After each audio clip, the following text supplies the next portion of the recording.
샬롬, 모두 평안하셨습니까? 8월 14일 토요일 한절 한끼입니다. 벌써 토요일이 되었네요.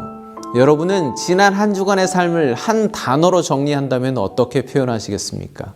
그리고 그 단어가 하나님과 연관되나요?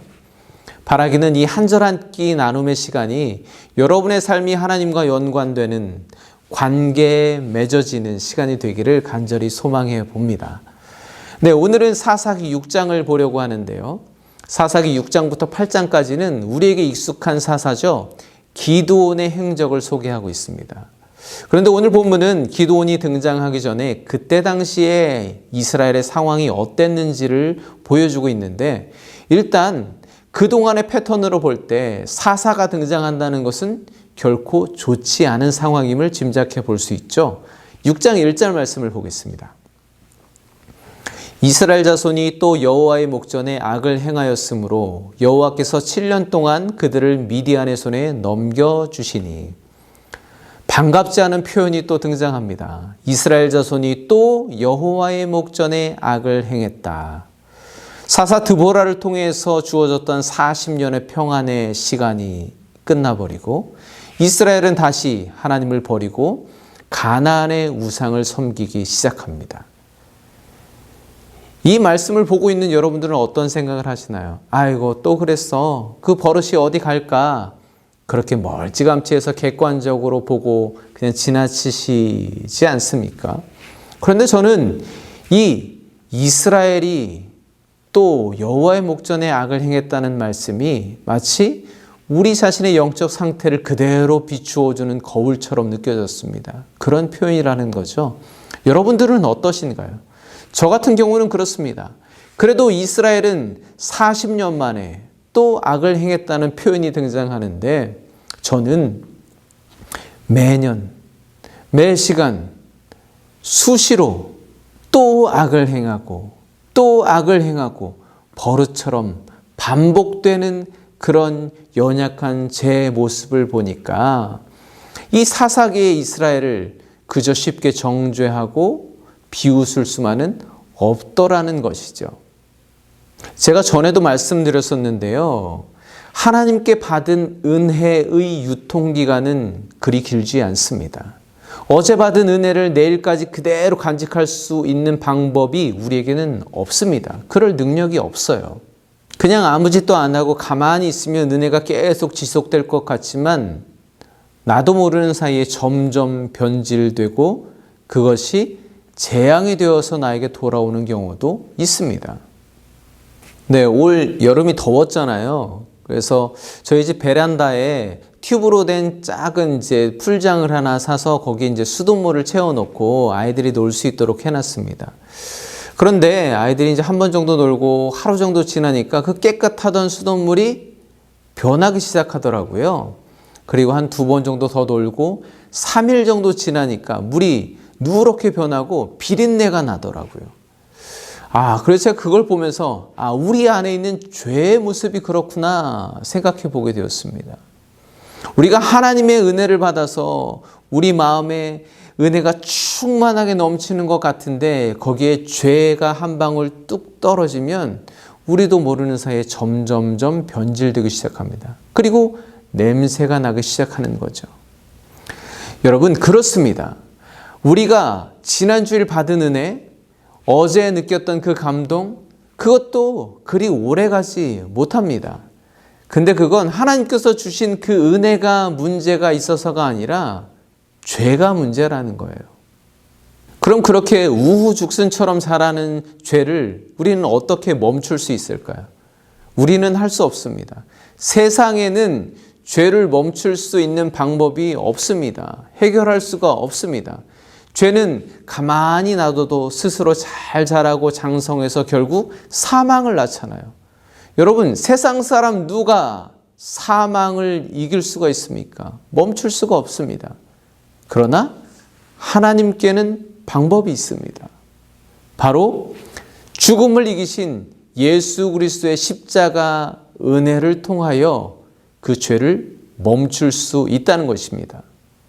날마다 말씀 되시는 예수 그리스도의 은혜가 우리에게 부어질 때 우리는 더 이상 죄악으로 변질되어 가는 인생이 아니라 하나님의 은혜로 날마다 새로워지는 인생을 살 수 있다는 것입니다. 오늘 본문은 바로 그런 이야기입니다. 지금까지 계속 반복해 왔듯이 이스라엘은 여호와를 버리고 이방의 우상을 섬기기 시작했습니다. 이에 하나님은 범죄한 이스라엘을 7년 동안 미디안의 손에 넘겨버리시죠. 하나님이 당신의 백성을 미디안의 손에 넘기셨다. 하나님의 손에 힘이 없어서 이스라엘을 놓쳐버리신 걸까요? 아닙니다. 거룩하시고 공의로우신 하나님께서 죄악된 그들을 붙들고 계실 수 없었던 것입니다. 그래서 저도요, 기도할 때 하나님 저를 붙들어 주세요 라고 간구하는 때가 많이 있거든요. 그런데 순서는요, 하나님 내 안의 죄의 문제를 해결해 주세요 하는 것이 먼저라는 것이죠. 그래야 하나님께서 당신의 권능의 손으로 우리의 삶을 붙들어 주실 수 있는 겁니다. 이후의 말씀을 보니까 미디안과 이방 족속들이 이스라엘을 얼마나 괴롭혔는지 이스라엘이 산으로 쫓겨가서 삽니다. 그야말로 적과 꿀이 흐르는 아주 비옥한 땅을 하나님께서 주셨잖아요. 또 견고한 성읍을 주셨잖아요. 그런데 그걸 다 뺏기고 산으로 올라가서 굴을 파고 또 산성을 만들고 그곳에서 농사를 지으며 살아가기 시작하는 겁니다. 그런데 거기서 끝나는 게 아니라 미디안과 이방 족속들이 이스라엘을 어떻게 괴롭히나 보니까요. 그들이 이제 산속으로 쫓아와서 거기에 겨우 터를 잡고 이제 땅우리를 구고 씨를 뿌리고 싹이 돋아날 때쯤 되면 이방 족속들이 쳐들어와서 모든 것을 다 짓밟아 놓습니다. 뿐만 아니라 양과 소와 나귀까지 다 끌고 가버립니다. 한두 번도 아니고 연례행사처럼 이렇게 이런 일들이 반복되니까 지금 당장 힘든 건 참겠는데 내년에도 그리고 그 다음에도 이것이 반복될 거라고 생각하니까 그들에게는 결국 모든 소망이 꺾여지고 살 의욕마저도 상실케 되는 것이죠. 이게 끝이 아닙니다. 5절 말씀을 보니까요. 이는 그들이 그들의 짐승과 장막을 가지고 올라와 메뚜기 떼같이 많이 들어오니 그 사람과 낙타가 무수함이라. 그들이 그 땅에 들어와 멸하려 하니. 그렇게 짓밟고 빼앗는 것도 모자라서 이제는 급기야 메뚜기처럼 수많은 이방 사람들이 쳐들어와서 장막을 치고 살기 시작합니다. 온 땅을 황폐하게 만들기 시작하는 거죠. 저는 여기서 생각난 한 장면이 있습니다. 애굽에 내린 메뚜기 재앙이죠. 하나님은 애굽 온 땅에 메뚜기 떼를 보내셔서 우박 재앙 때 겨우 살아남은 밭의 채소와 나무의 열매까지 다 먹어치우게 하십니다. 온 땅을 황폐하게 만드십니다. 그런데 그 애굽이 당했던 재앙을 하나님의 백성 이스라엘이 당하고 있는 거죠. 이런 일을 왜 당하게 됐나요? 사사기를 읽으면서 저기 저 멀리 메아리처럼 들려오는 한 말씀이 있습니다. 가나안 땅에 들어가거든 그 땅 주민들을 다 쫓아내고 진멸하라는 하나님의 명령입니다.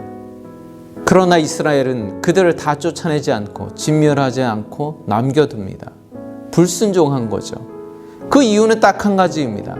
하나님이 싫어서가 아니라 하나님의 말씀을 일부러 듣지 않으려고 하는 것이 아니라 그들의 발전되고 풍요로운 문화를 따라서 빨리 풍족하게 살고 싶은 겁니다. 하나님보다 세상의 편리와 안정된 삶이 더 좋았던 거예요. 그런데 이제는 그들이 그렇게 남겨두었던 불순종의 불씨가 그들을 숨어 사는 그 산을 온통 다 태워버릴 만한 재앙의 불길이 되어서 번져가고 있는 것입니다. 이제는 이스라엘이 도저히 맞설 수가 없습니다. 메뚜기처럼 몰려오는 그들을 당해낼 수가 없습니다. 젖과 꿀이 흐르는 그 땅, 견고한 성읍도 다 빼앗기고 산속에 들어와 힘겹게 일구어 놓은 토지와 소산과 가축을 빼앗기고 이제는 그것마저도 넘겨줄 처지가 되었습니다. 이제 그들이 살기 위해서는 딱 한 가지 방법밖에 없죠. 가능한 빨리 하나님께 돌이켜 회개하고 하나님의 은혜를 구하는 것입니다. 제가 앞에서 말씀드렸죠. 우리는 어제 받은 은혜를 오늘까지 그대로 지킬 만한 능력이 없습니다. 점점 변질되고 잃어버리고 빼앗기며 살아가고 있습니다. 그리고 그걸 그대로 방치해 둔다면 그 은혜가 언제 재앙이 되어 우리를 덮칠지 모릅니다. 이제 또다시 주일을 맞이합니다. 우리는 늘 습관적으로 죄악에 물들고 악을 행하지만 하나님은 여전히 우리를 포기하지 아니하시고 또다시 은혜를 베풀어 주실 것입니다. 여러분, 또다시 은혜를 잃어버리는 삶이 아니라 또다시 하나님께서 베풀어 주시는 새로운 은혜로 살아내는 복된 주말이 되시기를 간절히 축복합니다. 네, 평안히 지내셨다가 월요일 다시 만나 뵙겠습니다. 감사합니다.